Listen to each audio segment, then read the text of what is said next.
Hello everyone, welcome to the discussion of Consumer Price Index or Cost of Living Index.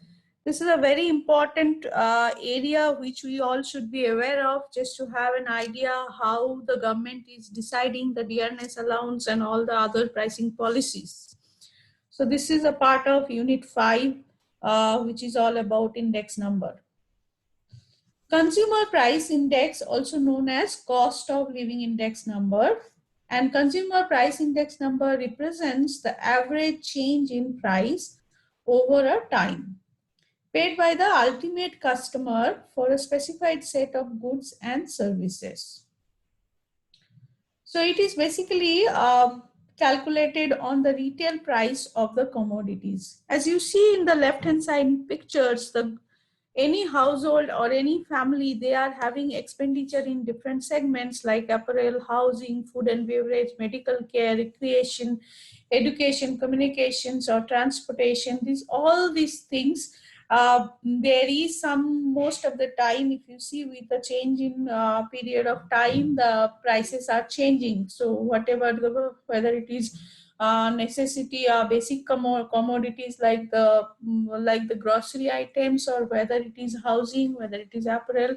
So how people are actually managing their expenditure over a period of time, and how the salary should be adjusted. These are all these ideas coming up from using the Consumer Price Index or Cost of Living Index. This index numbers measures the effect of change in the level of prices of commodities on the living conditions of different classes of people. Since consumption pattern of different class of people different in character from time to time, place to place, separate consumer price index have to be also constructed. What I mean to say, it is not really dependent on the time. It may be the living or lifestyle of the people. It may be from one place to another. This varies. So, cost of living index is not a measure of standard of living, but it is one criteria measuring the standard of living. Standard of living actually being impacted by many other factors like the family size, whether it is a big family, small family, the preferences in expenditure, the occupation, the lifestyle, the demographic, the economic conditions, all these things. So, cost of living index should not be interpreted as a measure of standard of living, but it is one criteria for measuring. Now, what are the objective of the consumer price index? To determine the purchasing power of money and computing the real wage income from the nominal wage. That is done by using the cost of living index or consumer price index. Purchasing power of money. Let's understand what is that. Suppose what 100 rupees could buy in 2010, I don't think in India in 2020 you can buy the same amount of the same commodity by 100 rupees, because there is a lot of price has increased for a particular commodity. So the purchasing power of money has actually reduced. So what is the formula for calculating purchasing power of money? It is 100 by the CPI or price index. So we can calculate actually, even if I am earning today 2 lakh, so what is actually my income compared to 2010? I can just have a look. Real wage income is equals to money income. I mean, what is the income into the purchasing power of money?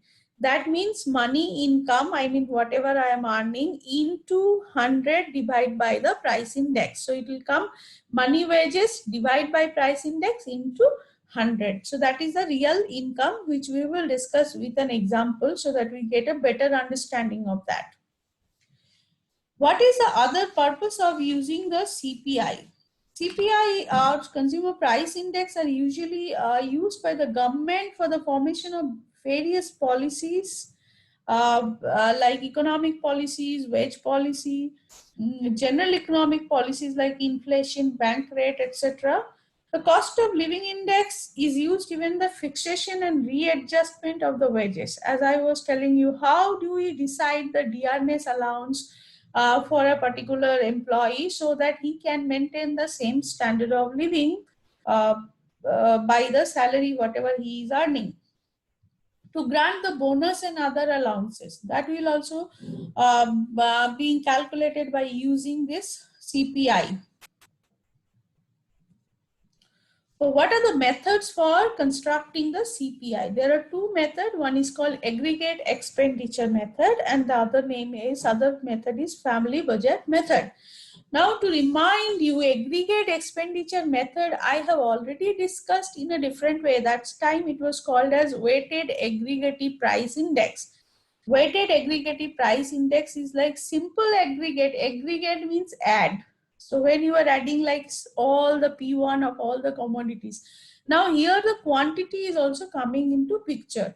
Now please remember it is calculated based on the quantity of the base year. So we are assuming that the quantity consumed by a family for a particular commodity is not change over a period of time. Therefore, aggregate expenditure method is summation of P1 into Q0 divided by summation P0 into Q0 into 100.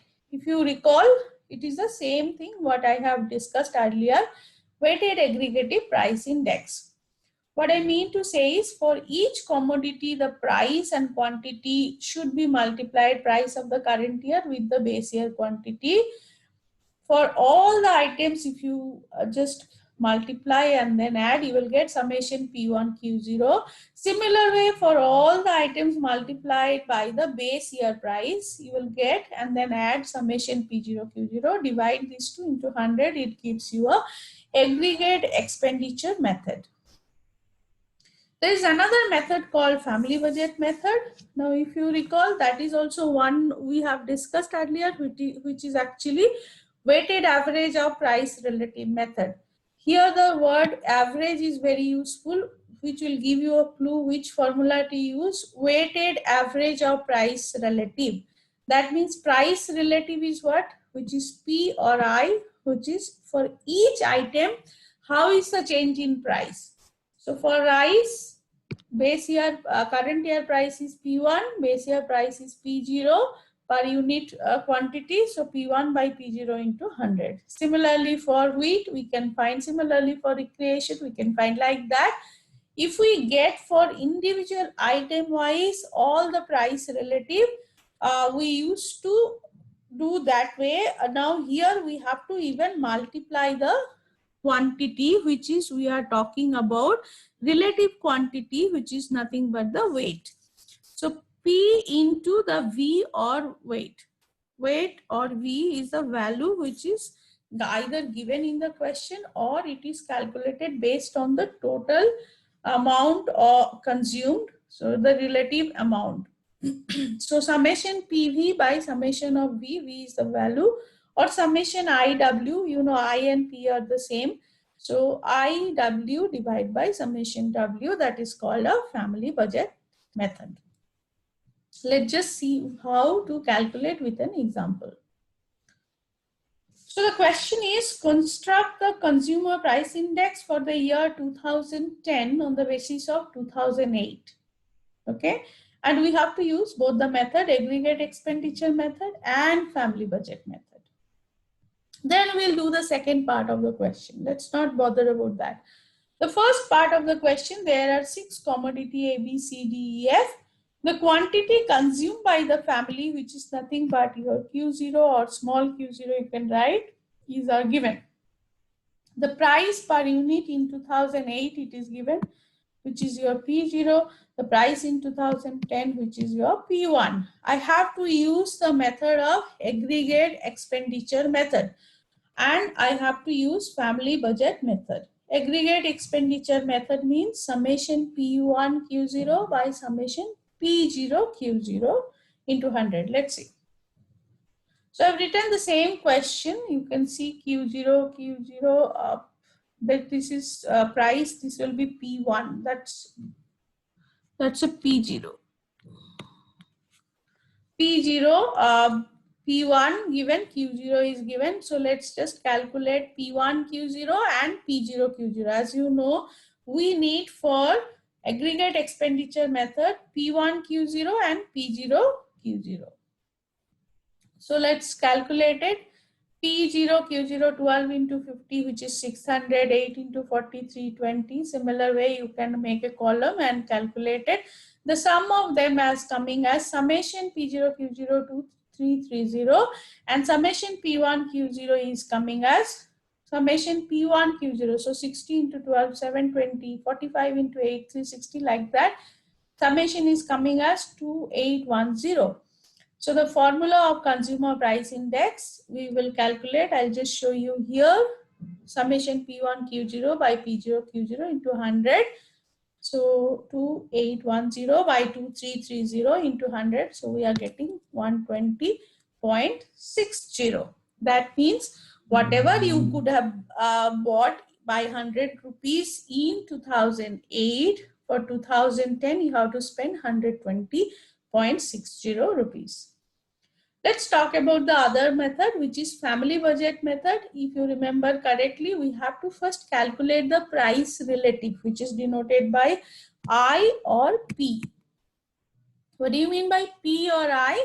That is P1 by how is the change in price for individual commodity. So P1 by P0. So 60 by 50 into 100. It's giving you 120. Similarly, 45 by 40 into 100, 112.5. 80 by 7 into 100, 17 to 100, you can see. And we have calculated for all individual item the P. Now we have to calculate the value. We have to multiply with V. As I was telling you, V is the value or V is the quantity. So here V is P0 into Q0. V is normally calculated with the base year quantity and price. So we have got it 600, 320, P0, Q0, V, and we are multiplying now 120 into P into V. So 600 into 120 is giving you 72,000. 112.5 into 320 is giving you 36,000.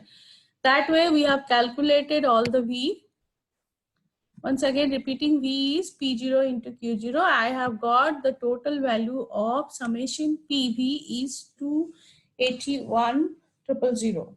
So now by family budget method, summation of PV is 281,000 divided by summation of V, which is summation of P0 Q0, which is 2330. And I have got the value as 120.60. So both the method here, it is giving the same answer.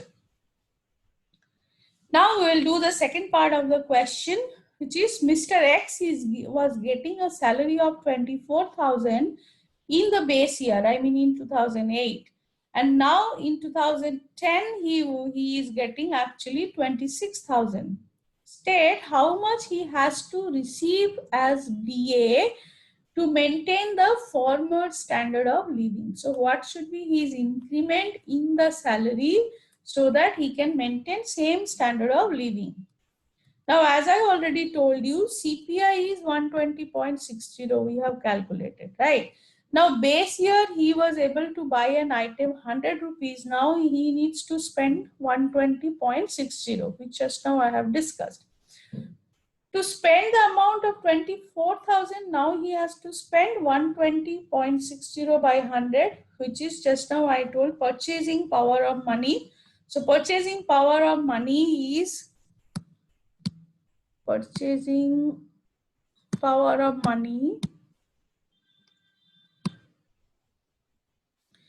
equals to 100 by, so it's one by, one sec. It's 1 by cost of living index or CPI, right? So you can see it. Therefore, we are just doing that. So 120.60 by 100 into 24,000, we are getting 28.900. So that will be now with 100 rupees. So it will be 100 by that. And then we'll multiply whatever the real income money wage, which is he is getting 24,000. So 24. So that's the way we have calculated You can check it.